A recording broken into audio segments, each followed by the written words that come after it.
ассалому алайкум тамошобинони гиромии канали Фарсван. ман бо шумо Толибшо. дӯстони азиз, имрӯз дар видео ман як хулосаи аниқ омадам ки якчанд китобҳои устод Саидмурод Давлатовро барои шумо пешниҳод кунам ки айни ҳол худам бо онҳо кор карда истодам. дӯстони азиз, нигоҳ кунед китоби Ман ва пул. китоби Ман ва пул бениҳоят яке аз китобҳои хуб ва аз китобҳои серфурӯш ба ҳисоб меравад. китоби Ман ва пул ба ман ростӣ бениҳоят як илҳоми калом бахшид, як дух мегӯям ку бениҳоят китоби хуб аст. ба ҳамаи мардуми тоҷик ман инро тавсия медиҳам ки хонед. ёфтани ин хел китобҳо муаммо нест. дӯстони азиз, китоб чӣ гуфтанӣ дорад? дар рӯи китоб ҳам навистааст ки китоб 10 секрет дорад ки барои молияи ояндаи шумо бениҳоят кӯмак мекунад. яъне гарантия дода шудааст ки агар шумо дар ҳақиқатан 10 секретро ёфтед ба шумо як кӯмаки калони худро мерасонад. ҳозир ман барои шумо аз 10 як секрети онро рӯё мекунам ки хоҳиш мекунем ки устод Саидмурод Давлатов аз мо хафа нашаванд. секрети ёфтаи ман дар ин китоб, ман ҳамаи секретҳои инро ёфтам иншааллоҳ. як секрет инро ман барои шумо мегӯям ки пасандозкунии пул. пасандозкунии пул яке аз секретҳои асосии ҳамин китоб мебошад. яъне чӣ хел? пасандозкунии пул чӣ гуфтани гап аст? яъне ки пулро ба оянда мо ҷамъ мекунем ва ягон бизнес мекунем.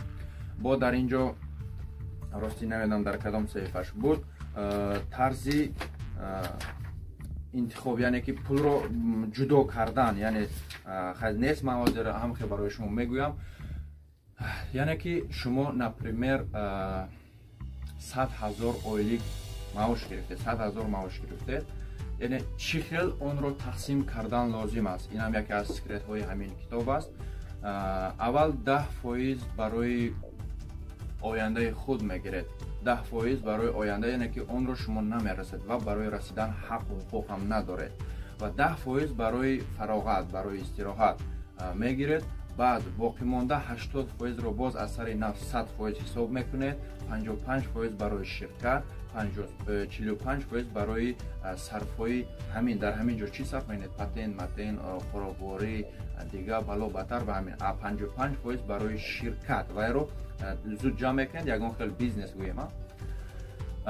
ҳамин аст. боз инро худ хонед, боз пурратар мефаҳмед, боз хуб мефаҳмед. дӯстони азиз, ин яке аз китобҳо буд ки китобҳои бениҳоят хуб аст, як мотиватсияи хуб медиҳад. ман хоҳиш мекунам ки ҳар як тоҷик ҳаминро хонад. беҳтарин китоб аст. бовар кунед. як мисоли хуб меборам. масалан, нигоҳ кунед дӯстони азиз, ҳамин ручка дар пеши чашми шумо истодааст, амхе, вале аксарияти инсон танҳо ҳамин ручкаро дида метавонанд тамом.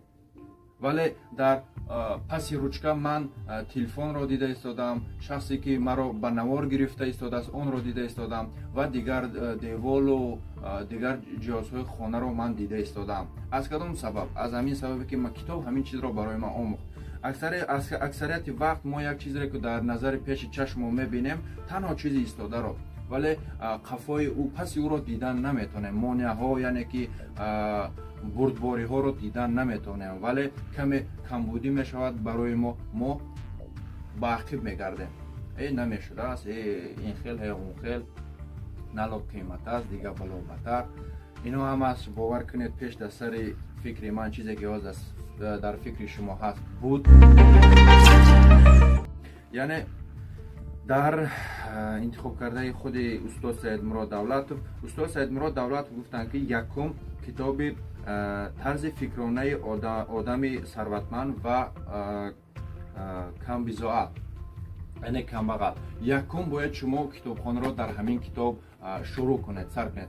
Барои чӣ якумин китобро бояд мо дар тарзи фикронаи одами сарватманд ва камбағал фарқ кунем. Сабаби асосӣ ин, нигоҳ кунед, аксарияти одамон, яъне одамони фикрони камбағал доранд, онҳо дигар чӣ фикр мекунанд, фикрони сарватманд онҳо дигар, яъне минусу пирус. Мо бояд дар ҳақиқатан фикрони дурусти худро пайдо аввал кунем, яъне тарзи фикрони мардуми худи сарватмандро мо бояд аввал омӯзем. Шахсе ки тарзи фикрони мардуми сарватмандро омӯхтан наметавонад ё ки намедонад, барои ӯ дигар китобҳо ёрдам додан наметавонанд. Албатта баъд аз ин китобро хонда тамом кардан, шумо метавонед сраза китоби Ман ва пулро хонед. китоби Ман ва пул чист? Ман ва пул чӣ хеле коз ман барои шумо гуфтам, ҳадди имкон боз ҳаракат мекунам. китоби Ман ва пул барои шумо бисёр чизе ки мисли ҳамин ручкаро ба мисол овардам, аз паси ручка, аз паси девор чизи бисёр истодаро шумо намебинед. китоб барои шумо ёрдам медиҳад ки онҳоро бубинед. сеюм шуда, албатта ман инро барои шумо тавсия медиҳам, роҳҳои сарватманд шудан дар Тоҷикистон. роҳҳои сарватманд шудан ин танҳо ба гуфти устод Саидмурод Давлатов, танҳо барои мардуми тоҷик ин китобро навистанд, танҳо барои мардуми тоҷик, яъне дар Тоҷикистон чӣ хел сарватманд шуданд. дар ин китоб бениҳоят дар бораи бисёр бизнесҳо кушоду равшан навишта шудааст. метавонед дӯстони азиз ба саволҳои ҷавоб нагирифтаи худ дар ҳамин китоб дарёфт кунед. албатта баъд дар ин ҷо боз як китоби хуб аст.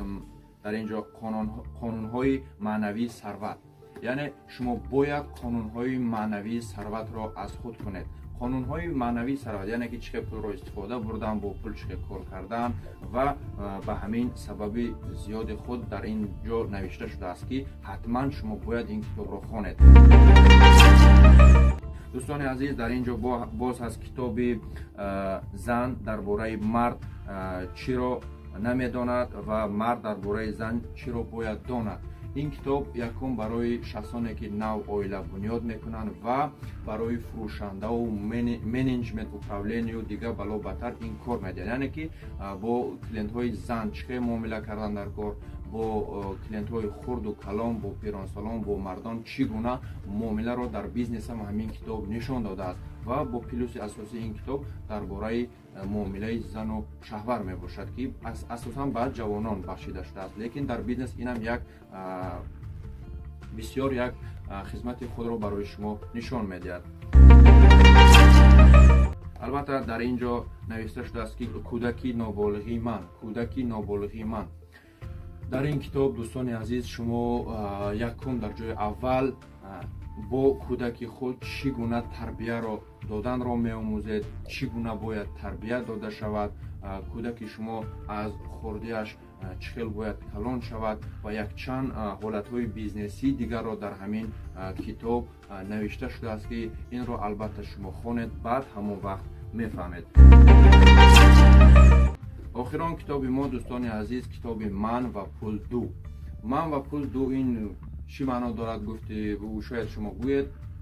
китоби Ман ва пул якумаш ин барои шахсоне ки бизнес надоранд гӯем ва худро барои бизнес тайёр мекунанд ва чӣ хел ки устод худшон гуфтанд, ин китоб танҳо барои бизнесменҳо аст.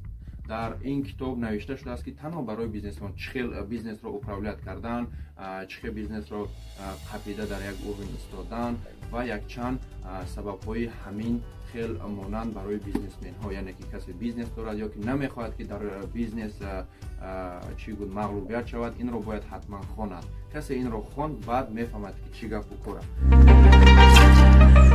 дӯстони азиз, ҳаминҳо буданд ва ман барои шумо чӣ гуфтаниам дар охир.